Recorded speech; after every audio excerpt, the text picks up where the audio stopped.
Hello, my name is Godinez, and today I will be talking to you guys about steam distillation and how we'll be using it to isolate eugenol from cloves. So what exactly is eugenol? Well, eugenol is an essential oil that has a melting point of about negative 12 degrees Celsius and a boiling point around 254 degrees Celsius. And the density of eugenol is a little above 1 at 1.067 grams per milliliter.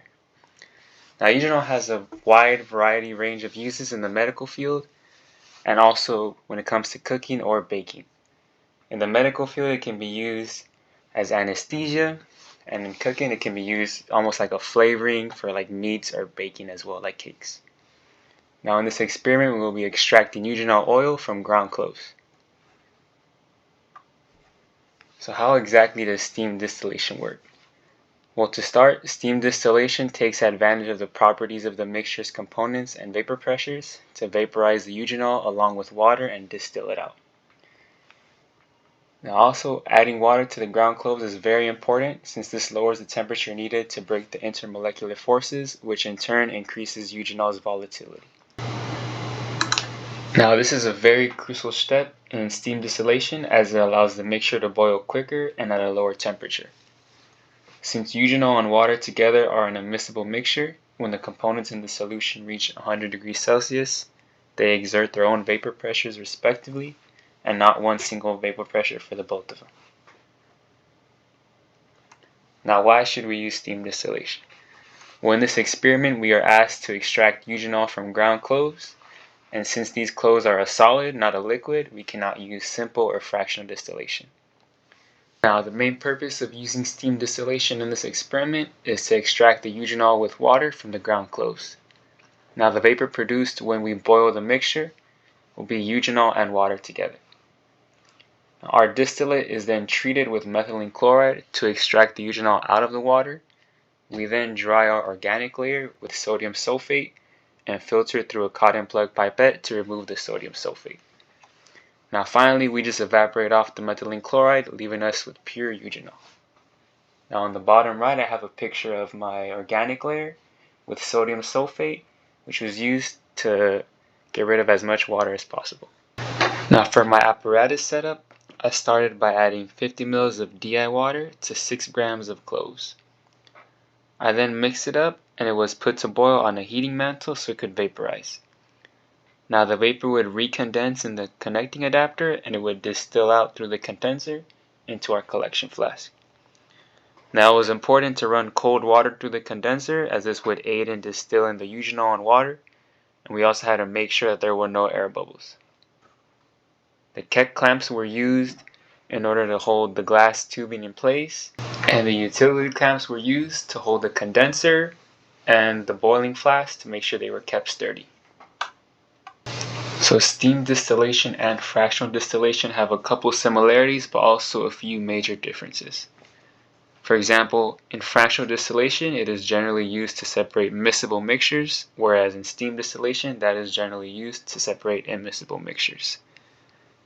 Now also, fractional distillation uses one huge fractionating column which is filled with glass beads which act as theoretical plates, whereas in steam distillation we don't use the fractionating column, we just use a Kaizen adapter, but for this experiment we modified it just to be a connecting adapter, and also we would use a separatory funnel.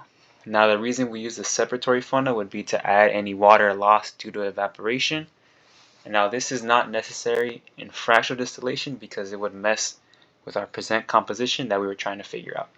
But it is necessary for steam distillation because we have to make sure that our water is always at our fill line and it does not go below our eugenol cloves. After evaporating the methylene chloride, I ended up with a total of about 54.9 milligrams of eugenol oil.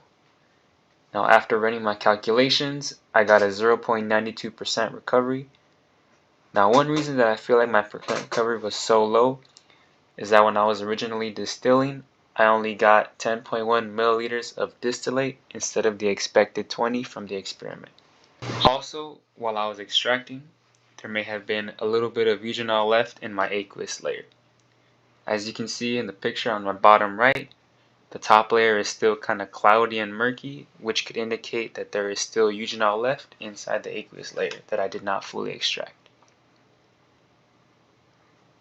Now with my eugenol sample, I then got an IR of it, and right here below I highlighted a few of the major peaks. The one in pink is my OH peak, which is around 3500. Now the one in blue is my carbon double bond peak, which is around 1637. And the one in green is my CO bond, which is around 1264. Now, with this IR, I made a prediction of my HNMR and my CNMR. Now, to my left, I have my HNMR with 9 different hydrogen signals. And to my right, I have my CNMR with 10 different carbon signals. Eugenol's molecular formula is C10H12O2, which means that it has an IHD of 5. Now with this IHD, it more than likely has a benzene ring, which should only account for 4, so it would still have one left over for either an aldehyde or a CC double bond or even a ketone. Now the reason why I don't think the molecule has an aldehyde is because I would have seen around 2900 a peak for the aldehyde CH3 stretch on my IR, and since I didn't put a proton stretch at around 9 or 10 for my HNMR. Now for my CNMR, the reason I have 8 different signals so close between around 110 and 145 is due to the 6 inside the benzene ring and also the 2 from the double bond. Now the peak at around 38 belongs to the carbon between the benzene ring and the 2 on the double bond, and the one at around 55 belongs to the one next to the O.